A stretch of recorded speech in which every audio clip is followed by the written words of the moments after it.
So we are here with Professor Didier Queloz, who was just awarded the Nobel Prize for Physics in 2019 for the discovery of the first extrasolar planet around a solar-type star. The name is 51 Pegasi b, and it's been so nice to have us here asking him some question. And this question comes from the student after an outreach activity that was promoted by the region Le Marche in Italy.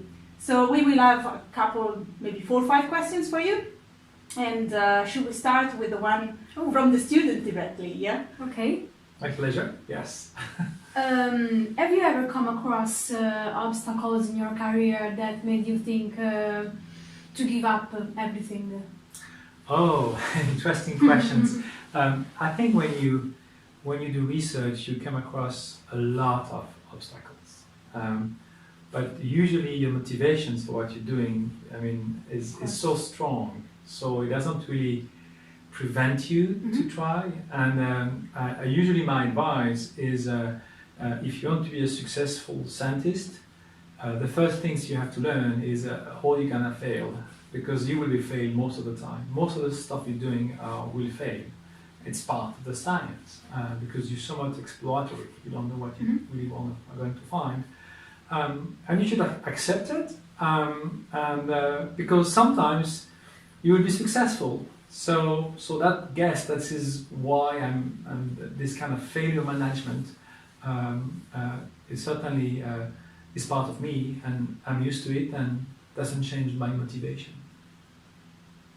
So some of the big questions they wanted to ask were, how did you know that astrophysics was your passion? Did you know that from the early age? Did you change your path in between?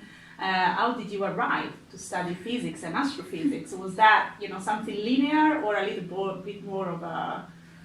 The question I got very often is, did you build your telescopes or did you start? And actually I keep saying no, I never built any telescope. I think the reason why I became a scientist is because I was really curious, and I think that should be. I think this is the essence of any science. Is you have to be curiosity driven, and I'm curious since I'm very young. I'm curious, but my curiosity never stopped to astronomy. Of course, astronomy is fun because you can see the stars, and there's kind of a black hole, the beginning of the universe, and very big questions you very early on want to understand. There's also all the sci-fi, Star Trek movie, all this, so there's full fantasy around it. But I was also curious about anything else. I was agile in the mathematics, rational thinking, so it helps, certainly here. But I've always been curious about anything. So at some point I decided that the best way to feed my curiosity would be to learn. So I decided let's go to school, and let's go to school as much as I can. And I went to what's called a college in Switzerland, which is between 16 and 19 years old. And I decided that kind of what I would pick would be more about science stuff, because I like science. I was curious, but science could be anything. Psychology is part of science, and in a way, and I used to like reading a lot, so I was curious about anything, history, about not only physics, chemistry, biology, anything that I could learn about.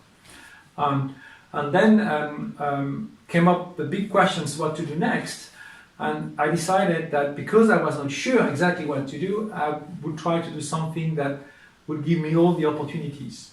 And that's how I decided to go for physics, because physics is quite often seen as the kind of basic for everything, and there's lots of physicists that at the end becoming doctors or doing biology and many things. So I decided to go for physics, and when I was studying physics, I fell in love about physics. I think it was great, and all the skill I had in mathematics helped me.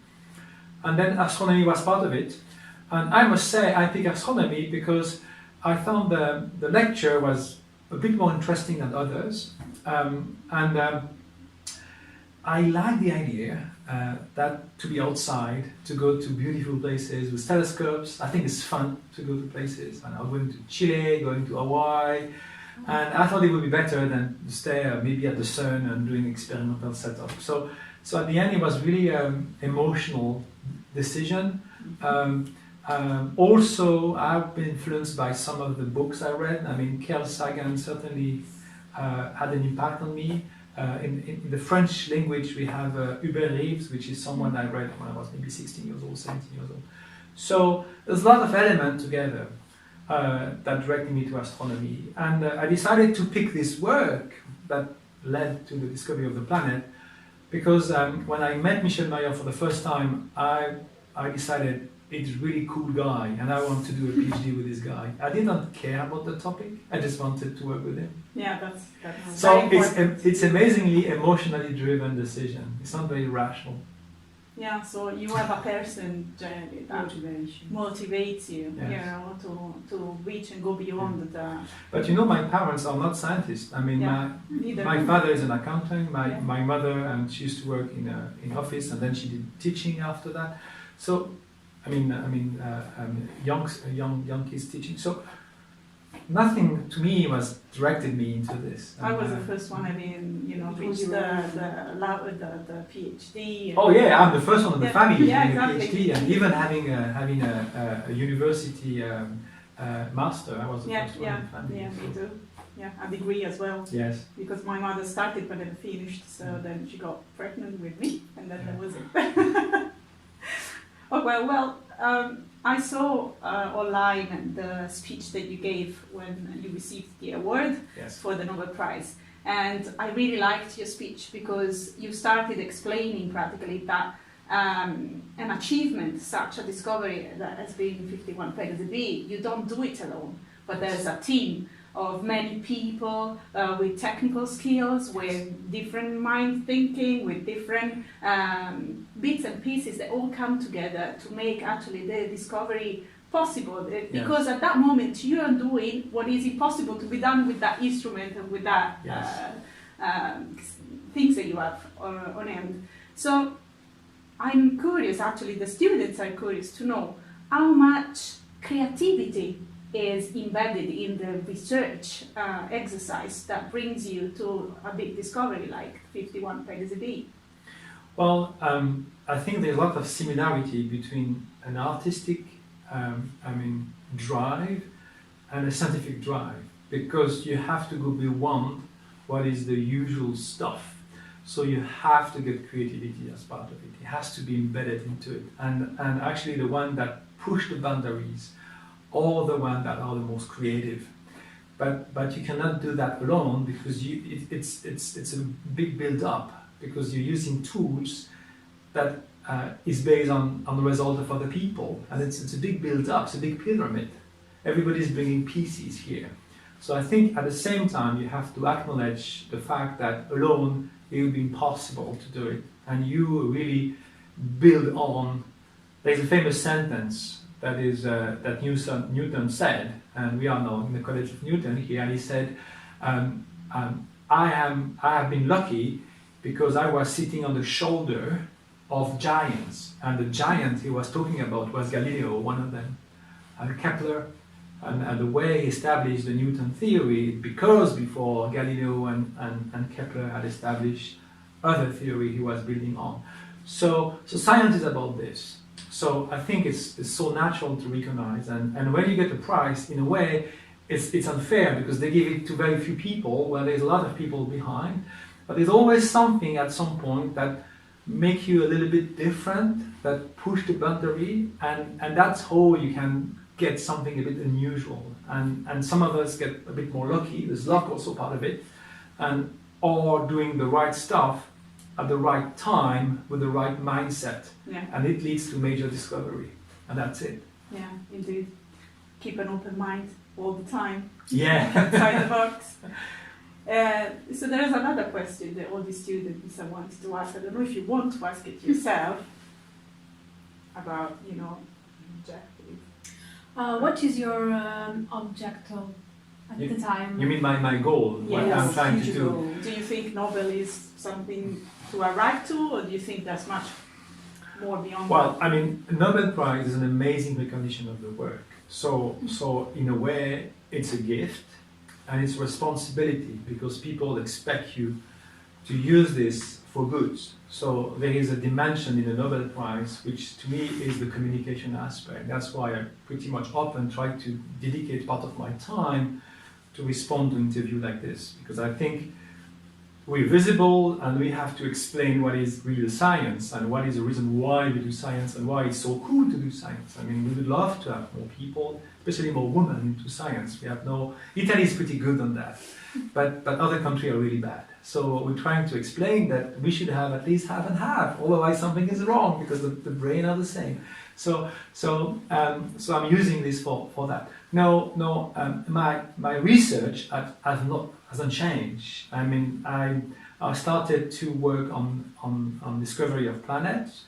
Now we have more than 4,000 planets which is known, and we know the planets are pretty common in the universe. But we also learned that most of the systems are very different from the solar system. So we don't really understand why. We don't really understand the nature of this planet. Are they more Jupiter or Neptune or Earth, or are they in between all of this? What does it mean? So there's a lot of effort on this. So I'm part of this global exercise. I'm doing no more or less than the others. I'm part of a big experimental setup. And recently I'm just flying a satellite called CURPS. So we successfully launched the satellites, and we just heard that everything seems to be great, and we're starting observation of the satellite. So this is my contribution to that. But also along all this work, I got more and more interesting. But what is next? And what is next after Discovery Planet is asking the question of the origin of life and how far you can life in the universe. And I've been doing some work recently with some colleagues here and also other university, trying to find out how to ask the questions, because it's very, very complicated. What does it mean detecting life? I mean, what is the origin of life on Earth? What we should be looking at? Should we be looking at something which is exactly like Earth, or something which is different? And if it's different, how do you recognize it is life? It's very, very complicated. So I started to spending more time on that, and then trying to convince colleagues to also spend more time with me on this. And now we are into a situation where we're building up a momentum with different fields. The question goes beyond astronomy. It's a question that's also for geophysics, because the nature of the geology has an impact. There's always a good example is Venus. You go back in time 1 billion years old. Venus was about like the Earth. It was a blue planet. Maybe with life. Maybe we're coming from Venus. It's incredible. So it's not the case right now. Venus is not good, and because something changed in the geophysics in the planet, and the plate tectonics stopped or never really started, or then you cannot recycle the CO2. We're talking about global warming, CO2. Actually, this is what's behind at some point. If you don't recycle the CO2, it just warm up the planet, and that's what you end up. So geophysics is very critical here to understand this. Now, you also need to understand what is life. How do you make life? And life is a kind of chemistry. Very special chemistry. And then you need to talk with people that know something about chemistry, or chemists, or geochemists, or people doing molecular biologies, or the building blocks of life from the chemistry perspective. So there's a new field right now which is starting to be developed, which is, let's say, the question of life in the universe, and it's getting all these people together. So the Nobel Prize is good for that, because I'm becoming more visible, so I can talk to these people. They don't ask me who I am. They know who I am, and they acknowledge what we're doing in astronomy. I'm trying to bring the enthusiasm. I'm trying to convey here to you, to other of my colleagues doing something different, in a way we try to do some progress here. It's going to be some way, but we're getting small results here and there, and maybe you will see the result. You're young enough to see it. Maybe in 50 years, that's it. We have understood that. Yeah, that would be brilliant.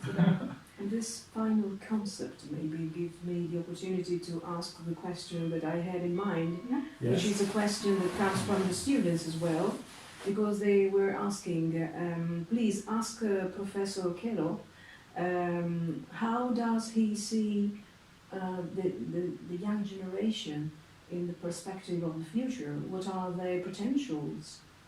Wow, I think as a teacher, the energy, the potential, the idea are on the young side. It's not anymore on me. I used to say I'm not the one that is giving any clever ideas. The clever ideas comes from younger people because they're fresh and they have this build-up mind.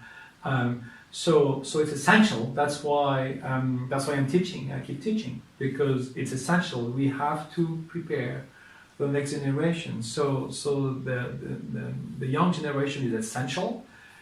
Is the future of the humankind. I'm glad that they seems to be much more aware than my generations about the global warming. And I see the difference. But in my times, nobody cared about that stuff. And now there's much more awareness about where you're living, using your car, and this and that. I think this is good. There's a lot of pressure, I know, from the young people, and we have this few examples with Greta, for example, all this. So this is good. So I think the future is in their hands. So I hope they don't get the feeling that everything is set up. I mean, they can do what they want at some point. Just up to them. And by asking this, the sensation is that they need some kind of hope feedback, because everyday news, negative, pessimistic a bit about climate change and everything. So maybe they need some hope. I think they need to understand that they can impact there if they want. They can actually participate, making a difference. Yeah. They need to trust that because it's their future. The question of the impact is interesting because we all have impacts. Of course, we can't have impact on the size of the country, but it doesn't mean anything because you will never see it. But you can have impact on your friends. We know that. You can advise your friends. You can have impact on your family, depending on how you behave, how you build your family, how you just deal with your family, how you build up your relation with your family. And already at that level, we can have a huge impact. So I think if everybody is being already focused on that, that would be a great progress because society would be much better already. So at local level, we can have an impact, and we should really care. We should really care about the family. We should care about kids. We should care about friends. We should try to understand if we disagree, why we disagree. We should try to have an happy life on that. Now, if everybody, are doing this, I do think that the society, will improve. Of course, the news system is built up on news event, which build up on something which is visible. So you're not going to always say, oh, he had a birthday today, oh, I got this, the flower is growing in the garden. It's not very good for the media. It's much better to say, oh, there is something awful that happened here. And of course there are awful things, that's pretty clear. So it's up to you. It's the usual stuff with the glass. You have the glass half full or half empty. It's up to you how you want to see it. But we all have impact at all level. Everyone has an impact. When you talk with your friend, you have an impact. So think about your own impact first, and then you will maybe see life a different way. Yeah. And on life, one special student wanted to know if we as a humankind ever be technologically able to reach beyond our galaxy. What do you think about that? Well, I think this is a very difficult question, and it's a difficult, you never know. Because when you're talking about a very long time, if you go back 10,000 years ago, we barely had cities. So it's clearly we have, the technology can do a lot. And the usual example I'm giving is if you compare in the 13th century, or maybe the 12th century, 11th century, when they started to build cathedrals all over Europe, it was the pinnacle of the culture, of the architecture, of the technology to build this cathedral. It's amazing. It was the biggest stuff you could build at that time, the most complex stuff you could build. It would take 100 years to build such a building, and many generations on top of each other. So the equivalent today of a cathedral that kind of encapsulate all the technology which has the same size, about, is a cathedral which is flying in orbit, which is called the ISS. Space stations. It's exactly like a cathedral. It has the same size. You need a lot of people, a lot of technology to do that. Well, imagine yourself being in a cathedral 1,000 years ago and telling the people, oh, we're going to fly the cathedral in orbit around the Earth. People will look at you and say, he's crazy. Yeah. Okay. So we can do that because there's a lot of technology that we found in the meantime. So I cannot answer the question what is feasible, what is not feasible. No, but what I can answer is what are the limitations of the physics? Okay, the limitation of the physics is the speed of light to move things around. You can go in a way faster than the speed of light, but not to move stuff around. So it doesn't really move stuff around. So if you want to move anything from here to there, the speed of light will be the limit. So the very nearby stars, they are at least within a couple of years of speed of light. So it's really kind of long distance. The moon is 1 second. Give you the scale. Yeah. Right. Now, the technology we have right now, we need about 2 to 3 days to go to the moon. Between 1 second and a couple of years is 1 billion. So it's 1 billion seconds. So it's just impossible. So the given technology is impossible. It will take forever. Now, yourself as a biological entity, we have been designed to live on Earth, only on Earth, because we have evolved on Earth, we've adapted on Earth, and we're pretty much well adapted on Earth. Time to time we have some virus and we're having this, but still the kind of life system that is pretty much good at surviving on Earth if you don't mess up too much with the Earth. Now, we're not designed to go away from the Earth. When people mention, oh, let's go to Mars, I think it's irresponsible. I mean, we're not designed to stay on Mars. The temperature, the level of irradiations make Mars impossible for us. We would die on Mars. So of course you can send robots, you can maybe genetically transform the human body and to make it surviving, then you evolve a new species. So maybe there will be a new species going to Mars. But moving to the other star will take a long, long time. The galaxy is 100,000 years, so it's a really long time to cross it.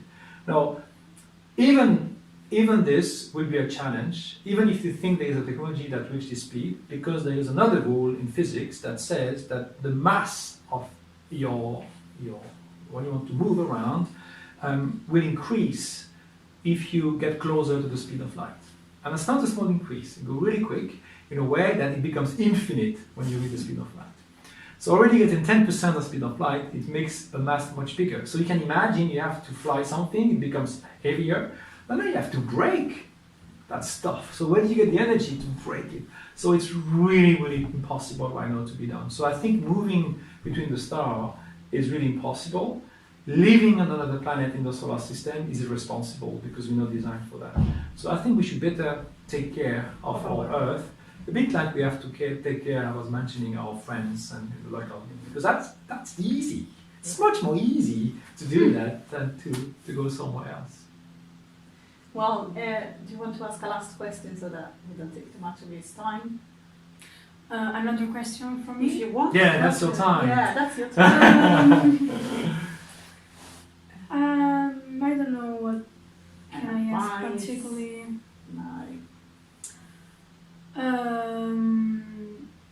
At my age, what's your first idea of future?